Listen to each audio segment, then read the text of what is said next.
Hai guys, welcome back to Titan. Ih, apaan sih? Orang kita pertama udah welcome back aja. Salah. Berarti kita harus memperkenalkan Titan dulu nih. Nah, Titan itu podcast yang kita buat yang terdiri dari singkatan. 5 huruf nih. Ada 5 huruf. T, 13, I, informatif, T lagi. talk, A-nya, amazing, N-nya. newcaster. Jadi kalau digabung apa tuh, Kak? 13, informatif, talk, amazing, newcaster. Yang artinya Itu kayak acara penyiaran 13 yang keren dan yang pasti betul, informatif banget. Bakal banyak guru yang datang ya, narasumber ya. Narasumber yang pasti bagi pengalaman sama kita semua. Betul, ada manfaatnya banyak. Duduk aja yuk. Yuk, Jalan. kita ke set kita nih. Tujuan dari Titan itu sebenarnya gini. Untuk kita memberi informasi yang harusnya kita dapat di sekolah tapi terhalang oleh pandemi. Betul. Dan akhirnya kita bikin jadi video ini. Jadi berupa podcast ya. Iya. Berupa modern juga. Oke. Nah, kita duduk dulu. Nantinya ini set kita buat syuting ya guys. Nah, Dari tadi kan kita udah ngenalin Titan apa dan segala macam. Betul. Kita belum memperkenalkan diri kita. mungkin dari kakak dulu boleh. Oke. Perkenalkan, nama saya Gregory, saya dari kelas 12 dan teman saya. Perkenalkan, nama saya Faiz Rahman dari kelas 12. Nantinya kami di sini berdua akan mendampingi ya selama kegiatan podcast Titan ini berlangsung. Ada narasumber yang pastinya keren banget dan pastinya menginspirasi kita semua. Kalian Sabar kan? Betul, tungguin aja ya. Oke. Bakal banyak episode yang bakal kita upload ke YouTube kita ya. Jangan lupa komen dan subscribe. Betul, like dan share pokoknya deh. Stay tune guys.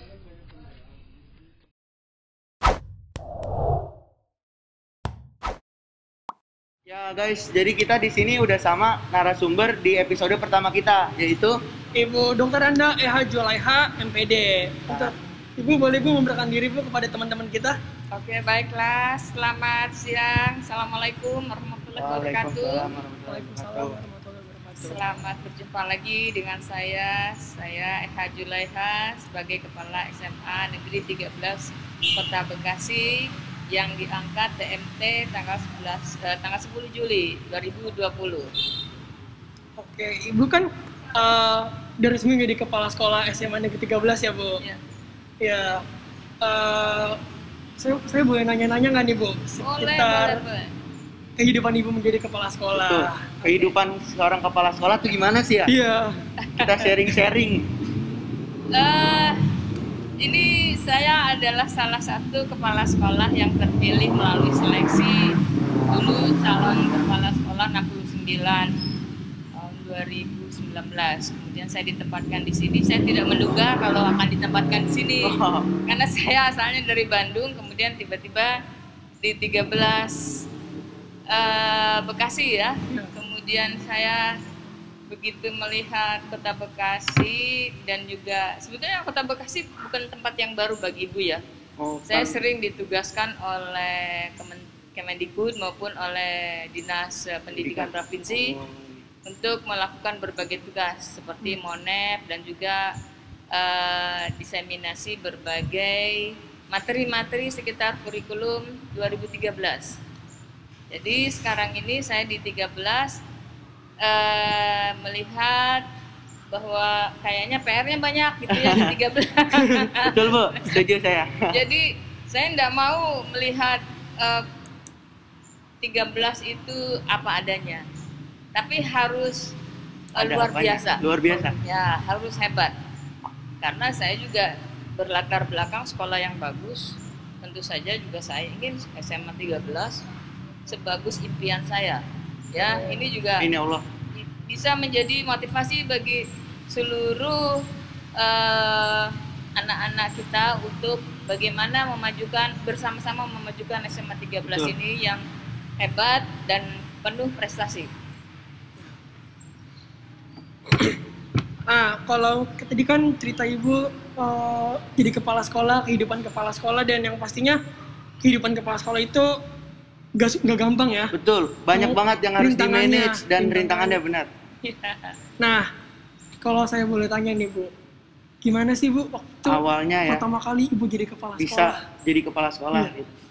Ya, tadi seperti Ibu tadi nggak gampang jadi kepala sekolah karena harus melalui seleksi yang sangat ketat, dan itu memang orang-orang yang hebat yang Yang terpilih lah Bu ya. terpilih kemudian diklat selama kurang lebih 3 bulan. Ya, kebetulan waktu itu Ibu sedang tugas ke Aceh bersama Direktorat SMA dari Kemendikbud, tiba-tiba mendapat tugas harus masuk diklat tentunya. Jadi Ibu, alhamdulillah apa yang sudah Ibu lakukan di Aceh sudah selesai.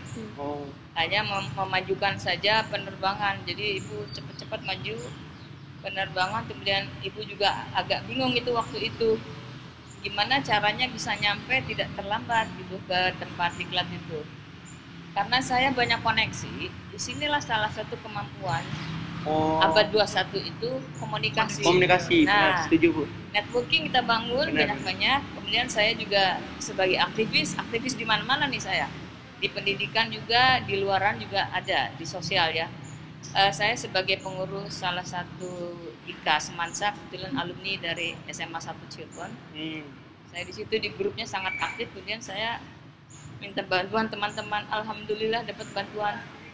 Ada teman saya yang memfasilitasi itu sehingga tidak telat sampai ke tujuan. Alhamdulillah. Dibantu. Makanya saya juga ingin anak-anak sekalian harus bisa membangun networking, jaringan komunikasi jaringan pertemanan. Betul. Setuju, Bu. Itu hanya banyak menguntungkan kita. Benar. Loh. Jadi bertemanlah sebanyak-banyaknya. Ambil yang positifnya untuk kita. Buang negatifnya. Dan saya selalu mengambil sisi positifnya. Kalau saya perlu ini, saya ingat ada teman saya. Teman saya perlu sesuatu, ingat ada EH gitu ya. Jadi yang saling, bisa ini bisa itu. saling bantu ya Bu ya. Betul, itulah gunanya networking. Ya, saya latar belakangnya sebetulnya S1-nya bahasa Perancis. Kemudian S2-nya karena saya peduli dengan pendidikan karakter, saya ngambil pendidikan karakter. Ya terkait dengan pembelajaran sejarah bagaimana seseorang pahlawan itu bisa dijadikan sebagai panutan bagi peserta didiknya yang nanti diimplementasikan dalam kehidupan masa kini gitu. Itu tesis saya seperti itu. Kemudian saya juga salah satu ketua tim pengembang kurikulum Provinsi Jawa Barat dan juga narasumber di nasional ya untuk guru pembelajar maupun kurikulum 2013. Kemudian, nah itulah berbagai organisasi, berbagai wadah-wadah yang saya ikuti, itu membuat saya semakin tumbuh menjadi orang yang ya seperti saya sekarang ini. Makin dipupuk ya Bu ya? Iya, jadi berbagai pengalaman-pengalaman itu menjadikan memperkaya kehidupan saya, memperkaya wawasan saya. Jadi apapun yang saya tahu bisa menambah sesuatu yang bermanfaat bagi diri saya maupun orang lain. Kalau kata-kata itu terbentur dan terbentuk lama-lama tuh. Betul. Kamu tahu. Nah, kalau dari tadi Ibu udah ngejelasin tuh Bu kayak seluk-beluk Ibu. Nah, menurut Ibu kesulitannya tuh apa sih Bu dalam kayak memanage sekolah? Iya Bu, benar Bu. Kesulitannya tuh apa sih? Menjadi pemimpin itu tidak bisa asal-asalan ya, makanya kita perlu wadah juga. Saya dulu salah satu wadah yang saya ikuti dari mulai sekolah itu pramuka, kemudian OSIS. Saya dulu calon ketua OSIS perempuan satu-satunya di sana. Mantap. Jadi disitulah kita menimba pengalaman ilmu berbagai hal tentang bagaimana organisasi. Nah ini juga kemudian menjadi kepala sekolah, kita juga belajar bagaimana menjadi leadership. Ya leader itu harus punya visi misi ke depan ya. Kemudian juga harus performance-nya harus bagus. Kemudian juga didukung oleh berbagai sarana prasarana. Nah di sini untuk menjadi leader, saya juga belajar berbagai macam karakter orang. Saya juga melihat dari performance ayah saya sendiri yang kebetulan juga di dunia pendidikan. Nah inilah yang membuat saya semakin matang gitu. Bagaimana menjadi seorang pemimpin, mulai dari organisasi kecil pramuka itu ada banyak pengalamannya pada saya. Makanya sekarang juga kan pramuka itu diwajibkan kan untuk bagian pelajaran bagian dari pembentukan karakter ya, pembentukan karakter. Disitulah orang bisa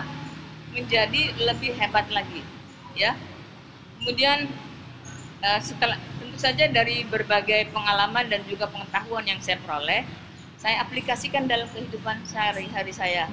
Bagaimana nanti saya pertama melihat ke sini ya, yang dilihat adalah sarana prasarana.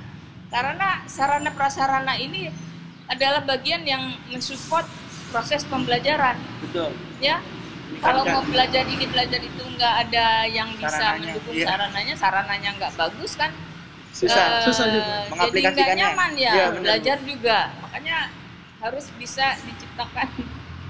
Tapi kondisinya seperti ini, kita tinggal memoles, menambah, memperbaiki, kemudian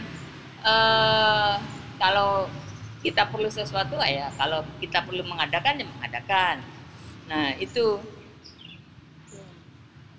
Oke, tadi kan Ibu kan udah gimana jadi Kepsek, kesulitannya segala macam. Kalau saya boleh tahu nih Bu.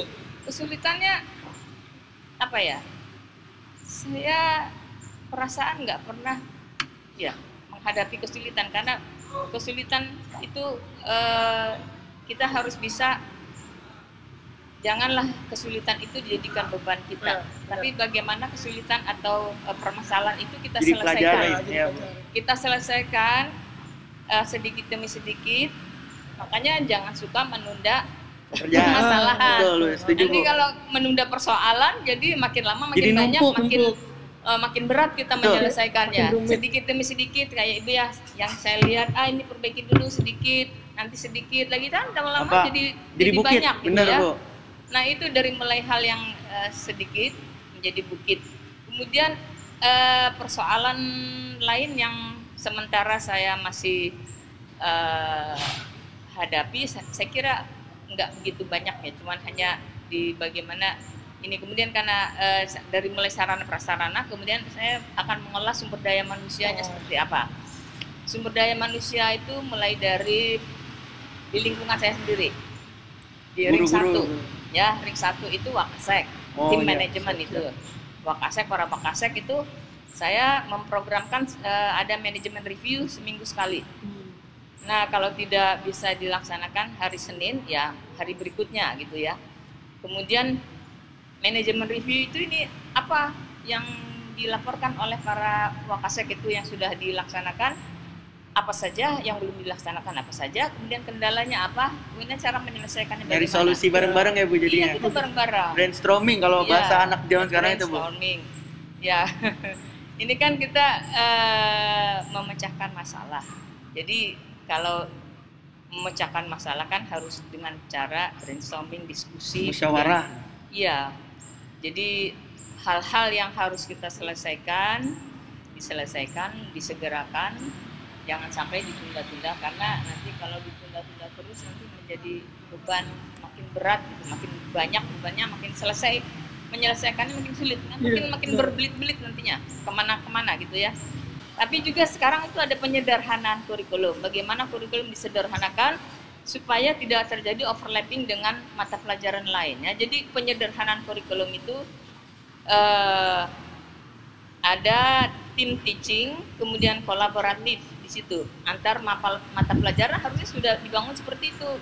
Tapi saya belum menemukan guru yang melakukan kolaborasi dengan yang lainnya. Harusnya sudah begitu.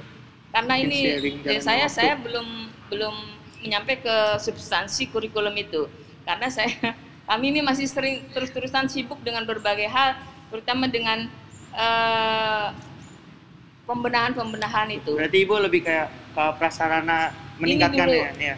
Sarana prasarana dulu. Saya mencari berbagai bantuan di luar yang anggaran yang didapatkan diperoleh dari support dari orang tua siswa. Karena kadang-kadang support dari orang tua siswa juga kita hanya bisa menerima apa adanya. Ya. Kemudian saya mencari, alhamdulillah SMA 13 ini dapat bantuan itu rehab 500 juta ya untuk perbaikan 3 toilet, kemudian perbaikan 4 ruang kelas, kemudian perbaikan pemasangan wastafel. Itu kan tadi wastafel yang kamar-kamarnya yang sederhana tapi lucu kan? Iya. Yang penting ada juga ya Bu dari ya. Dari corong itu kan. Kreatif. Iya, nanti dipasang lagi wastafel yang dari bantuan 500 juta itu. Nah, kita melakukannya dengan swadaya. Jadi perlu adik-adik, anak-anakku sekalian ketahui bahwa kepala sekolah salah satu tugas utamanya juga sebagai entrepreneur itu harus bisa mencari bantuan-bantuan dari luar. Saya dapat bantuan dari Direktorat Sarana Prasarana 500 juta. Alhamdulillah, ini begitu gampang karena itu kembali lagi ada teman, ada teman, ada pertemanan. Makanya manfaatkan itu, kalau ada teman, ada kenalan dimanapun, ayo kita bekerja sama. Kemudian bagaimana kita berkomunikasi dengan orang juga harus bisa membuktikan bahwa tujuan yang ingin kita capai tercapai. Itu bagaimana caranya kita mengomunikasikan sesuatu, ya. Jadi jangan sampai tujuan kita baik tapi komunikasinya nggak baik. Iya, nah, jadi yang takutnya salah kaprah juga ya, Bu ya. Jadi masalah nantinya malahan. Setuju. Nah, tadi Ibu udah ngejelasin visi misi nih di 13. Nah, terus strategi Ibu untuk memajukan 13 itu gimana sih, Bu? Kayak mungkin Ibu lebih itu strateginya itu yang tadi membangun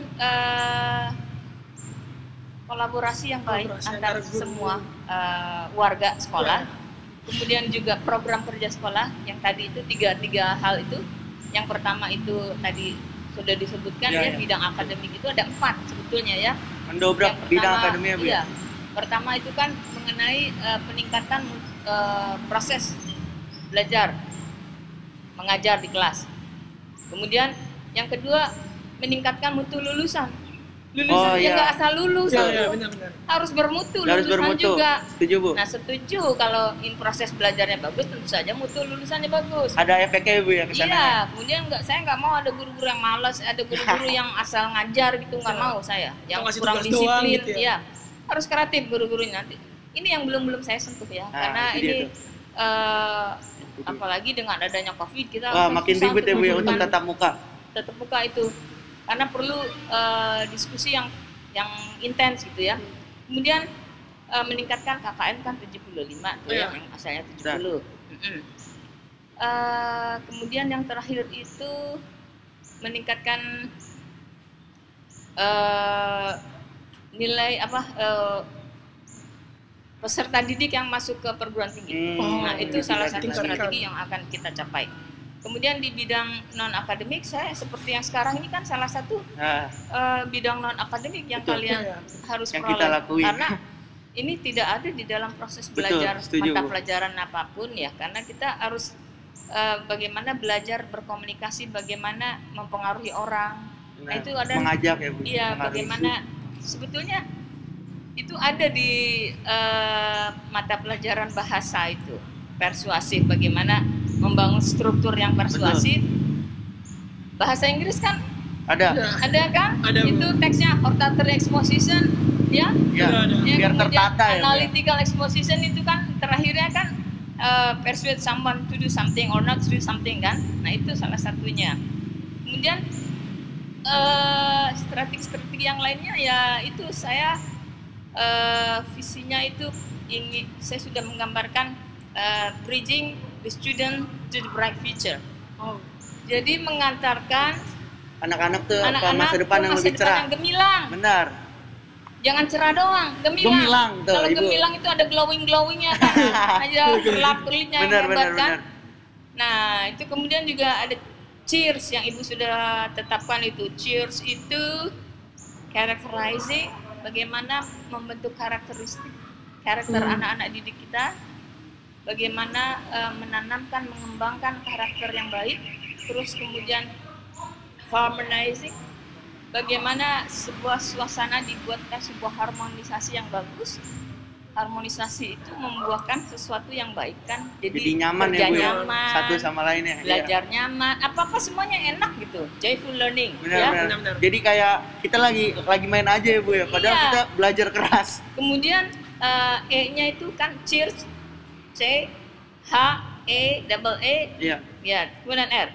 E yang pertama itu ada enlightening, jadi membuat semuanya menjadi berkilau, semuanya menjadi menyala, jadi gitu ya. Bagus dilihat, enak dipandang. Iya, eye catching ya. Kemudian empowering, pemberdayaannya salah satu Pemberdayaan semua harus Sarana, diberdayakan. ya. Kamu bisa apa, yang ini bisa apa, semua diberdayakan Harus. menjadi sebuah sesuatu yang harmoni, dan akhirnya yang terakhir adalah refleksi ya. Jadi setelah kita melakukan sesuatu, kembali kita harus merefleksi apa yang sudah dilakukan dan apa yang belum, kemudian mengevaluasi hasil-hasilnya. Itu yang biasa ibu lakukan. Ibu terapin Dan- sama ini ya, Iya. Bu ya. Oke, kan ibu udah jadi kepala sekolah udah 13. Saya boleh nanya nggak nih Bu? Ya. Kesan pertama ibu pas masuk ke Waktu 13. ditugaskan tuh ya, Bu. Jadi kepala sekolah Sekolah di definitif SMA. ya. Waktu pengumuman itu Iya, kaget. Karena Ibu orang Bandung ya. Iya, Kita saya kira tahunya. deket-deket aja gitu ya, taunya tapi ya saya bilang Bekasi bukan hal yang baru bagi saya, Masih Jawa saya Barat juga, Bu. Iya, masih Jawa Barat. Menjadi tantangan tersendiri lah ya Bu. Iya, jadi memang kita juga dimanapun kita ditempatkan, nikmati saja, kemudian kita ikuti. Kalau ada pepatah itu, mana bumi dipijak, langit dijunjung. Ya, jadi janganlah kita mencoba-coba melakukan sesuatu hal yang akhirnya membuat sesuatu yang kurang baik. Ya, itu. Kalau kan tadi di Bandung terus ke Bekasi jauh banget gitu ya Bu. Iya. Kalau ini perbedaan antara Bekasi dan Bandung Bu yang paling signifikan nih. Paling signifikan menurut Ibu, Cuaca. Cuacanya panas ya. emang iklim di Bekasi kayaknya udah Beda sendiri. beda banget. AC-nya mati di Bekasi. Bandung juga sebetulnya sekarang udah panas karena banyak tanaman-tanaman yang Ditebang ya? Iya, jadi konservasi daerah penyangga kota Bandungnya itu kan sudah banyak dibuat villa-villa kayak gitu kan. Oh iya benar. Makin banyak villa ya, Bu ya. Iya.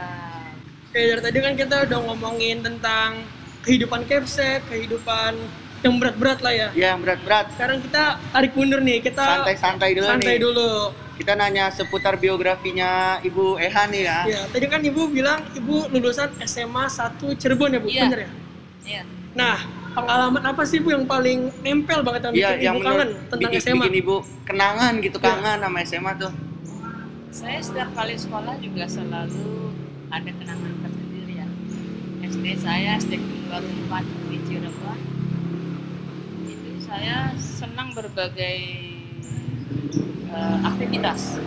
Dari pelajaran, olahraga, musik. Saya dulu juara lari. olahraga. Oh, atletis. Iya, Mantap. tapi bisa juga musik gitu ya, bisa juga senang main musik. Terus nyanyi juga senang. Ya dari SD, SMP, SMA yang saya sering itu ya di seputar itu ya.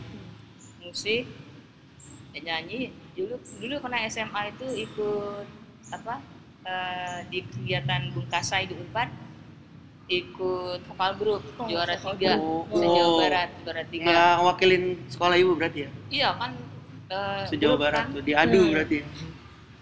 Ya alhamdulillah lah, sekolah saya juara terus gitu kalau dalam segala hal. Nanti saya ingin juga SMA 13 ini hebat. Amin, Amin, amin. Allah, amin. Iya. Sekarang kita mau nanya nih, Yang agak lebih lebih gimana ya tuh nanyanya nih, harus yang Harus, kita tanyain iya. lah biar nggak Sensasi. penasaran.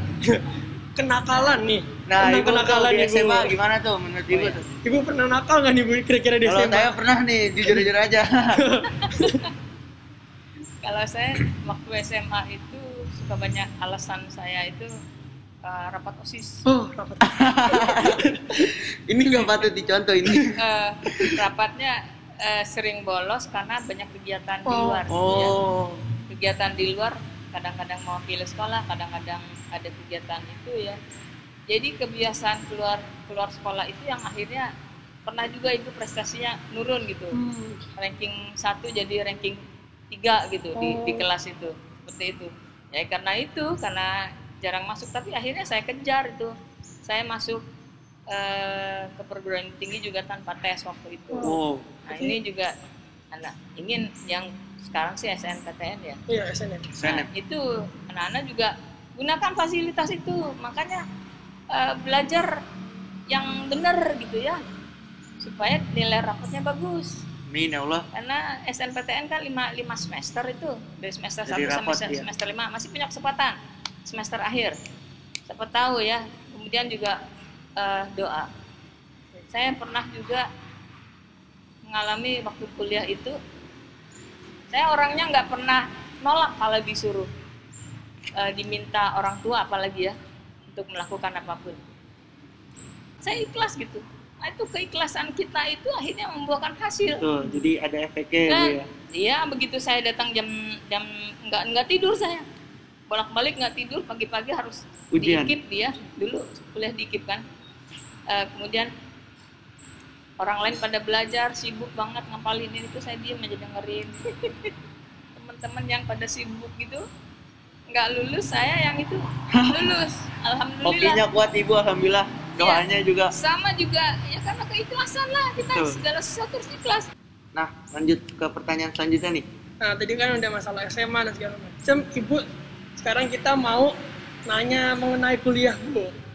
Kuliah Ibu sarjana pertama, Bu. Sarjana pertama. Di mana dan, Dan jurusan jurusannya apa? Tadi saya sudah cerita, saya masuk ke IKIP dulu ya. Kip. Dikip Tanpa tuh di tes. IKIP Bandung, Oh, Bandung. Institut Keguruan dan Ilmu Pendidikan yang Wow. sekarang UPI. Oh, Ya. UPI. Oh, sekarang udah ganti nama untuk Iya. anak-anak UPI, alumni. Universitas padahal IKIP.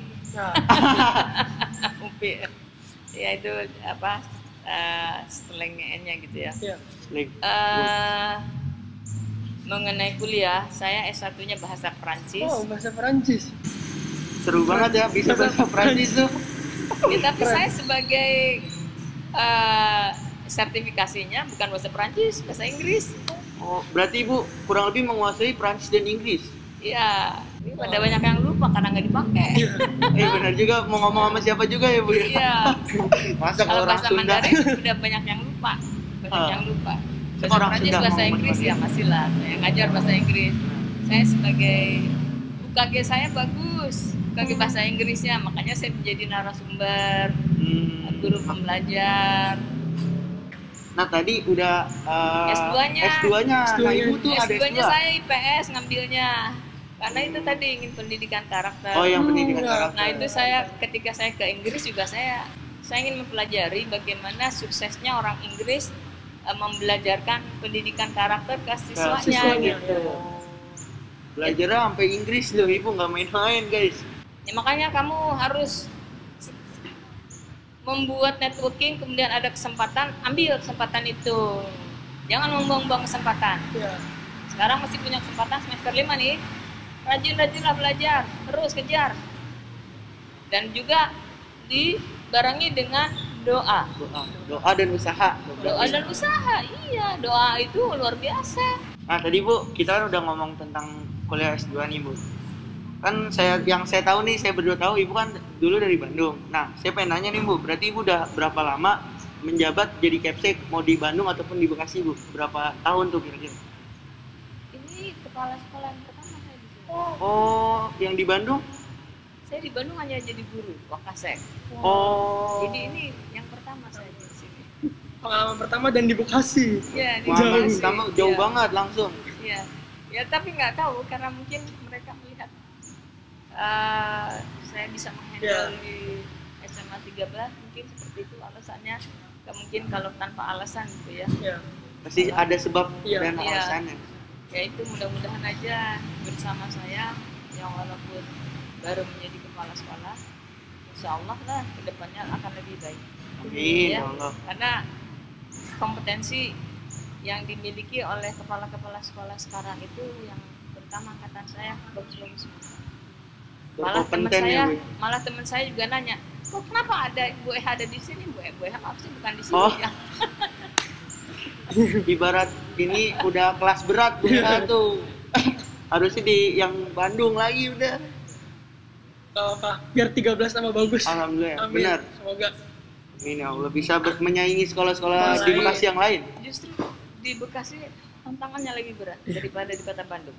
Justru dari tantangan itu kita jadiin pelajaran lagi, makin pinter lagi Iya, kita. istilahnya tantangannya lebih Amin ya berat. Allah. Ibu ngebangun dari nol biar sampai Benar. 100. Amin, amin. Nah, kita semakin dekat ke penghujung acara nih Bu. Di sini ada pertanyaan motivasi Ibu buat anak-anak 13 nih, Bu. Iya. Buat adik-adik kelas, buat angkatan saya. Kalau saya bilang nggak, jangan mudah menyerah. Jangan mudah menyerah. Jangan mudah menyerah tuh, guys. Jangan mudah menyerah, pantang mundur, maju terus. Maju terus, Ya. pantang mundur. Kita jangan berpikir kita nggak bisa, tapi kita bisa. Jangan berpikir kita nggak bisa, tapi bisa gitu. Saya begitu, ditugasin apapun yang belum saya kenal, belum saya Bisa. tahu, saya terima tantangan itu dan alhamdulillah akhirnya bisa. Nggak ada yang nggak mungkin, ya. Capailah cita-cita setinggi langit, langit yang tertinggi. Kalaupun jatuh di antara bintang-bintang, tadi yang glowing masih tetap bintang kan? Iya benar. Cita-cita setinggi langit menjadi apapun gitu ya. Kemudian usaha, kerja keras dan dibarengi dengan doa, berbuat baik sama orang. Jadi harus seimbang tuh ya, Bu ya. Kayak Iya, ada doanya, ada usahanya, jangan sampai ada yang jomplang sebelah ya, Bu. Olah labora. Iya. iya, rakyat labora. Jadi segala sesuatu di dunia ini harus seimbang.